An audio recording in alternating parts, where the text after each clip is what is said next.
The timing of energy demand, daily, weekly, and annual patterns of activities and how they connect. In the flexibility theme, one part of the Centre for Research into Energy Demand Solutions, we've been thinking about how the timing of energy use connects with the timing of energy demand. Dynamic pricing, energy tariffs and carbon alerts are all designed to shift peaks in demand by encouraging people to change the times when they use energy. Interventions like these increase the importance of understanding how the timing of energy demand is made. Understanding which energy loads might be modified and when requires getting to grips with how daily, weekly, and annual patterns of energy demanding activity connect. The Centre for Time Use Research, based at Oxford University, collected data about what 10,000 people in the UK were doing at different times of day between 2014 and 15. From that data, we have produced these radiographs which show the timings of specific activities, what people are doing and when, during the day, the week, and the year. This radiograph shows when people are eating on an average weekday. It is easy to identify clear meal times: breakfast, lunch, and dinner. The height refers to the amount of people carrying out an activity, whilst the colour refers to its density. Lighter colours show times in which the peak of activity is less spread out, whilst darker ones show when the peak is more dispersed. We use these radiographs to illustrate the profiles of different kinds of activities and to show how the timing of electricity demand is made. These diagrams look like flowers with coloured petals that show when different activities occur. When seen together, the flower diagrams and their petals show how activities are sequenced and organised and how routines play out across the year. Some activities happen at the same time every day.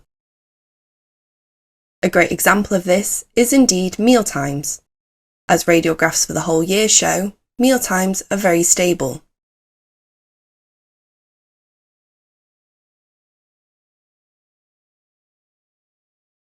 Patterns of sleeping are also very consistent. As this annual sequence shows, most people go to bed between 10 and 11 p.m. and get up between 6 and 8 a.m.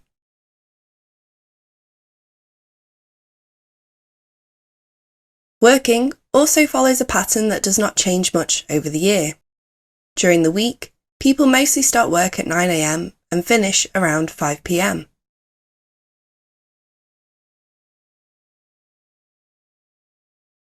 From these figures, sleeping, working, and eating appear to be anchored, or in other words, fixed, to particular times of the day.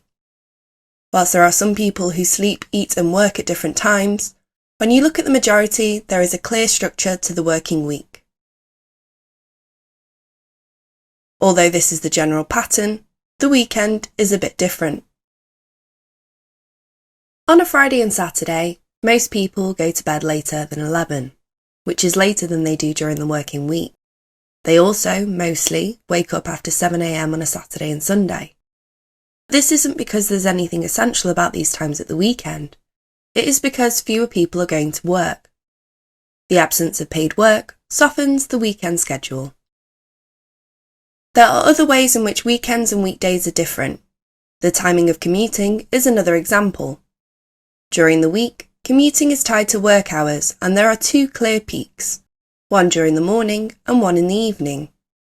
But work looks different during the weekend, in both the hours when it is done and the length of time spent working. Because of this, commuting is done right through the day. The timing of one activity matters for another. Sequences are important. For example, sleep appears to be strongly connected to work during the week, and so is commuting, though not at the weekend. These are not the only connections involved, and as the figures suggest, sequences of sleeping, commuting and work depend on longer chains of activity. The timing of what is called personal care, showering, bathing, getting dressed, illustrates what we might think of as extended sequences. Even though personal care could happen at different times of the day, it follows a distinctive pattern, fixed in a sequence between sleeping and working. Because work and sleep are fixed anchor points in time, other activities are organised around them. After waking up, people get ready for work. They do personal care, and they have breakfast before commuting and embarking on the working day. When they finish work and commute home, they fit in more personal care alongside eating and watching television before going back to sleep. There are many sequences like this in daily life. For example, doing the laundry depends on sorting clothes and on washing, drying and putting them away. These activities are always done in this order. These many sequences of daily life are intertwined across the day. The bunching together of sequences leads to instances of synchronization. This is when many people are doing the same thing at the same time. This figure illustrates a classic example of synchronization. Even today, many people sit down to watch primetime television at around 9 p.m. in the evening. It is true that people now watch more on-demand TV when compared to 2015, but the activity of television watching retains its place in evening routines precisely because of the timings of activities that come before and after it. Moments of synchronization, however, aren't always fixed. Some vary across the year, as the activities that hold them in place also change. The school run is a good example. During term time, children are dropped off at school at 9 a.m. and picked up again around 3 p.m. But care-related travel routines change during the school holidays. This is especially obvious when looking at August, when schools are shut. Annual variation in the timing of the school day is one example of what we can call an institutional rhythm. The institutional timing of the school day changes the timing of activities that are sequenced and connected to it, including travel, work, eating, and so on.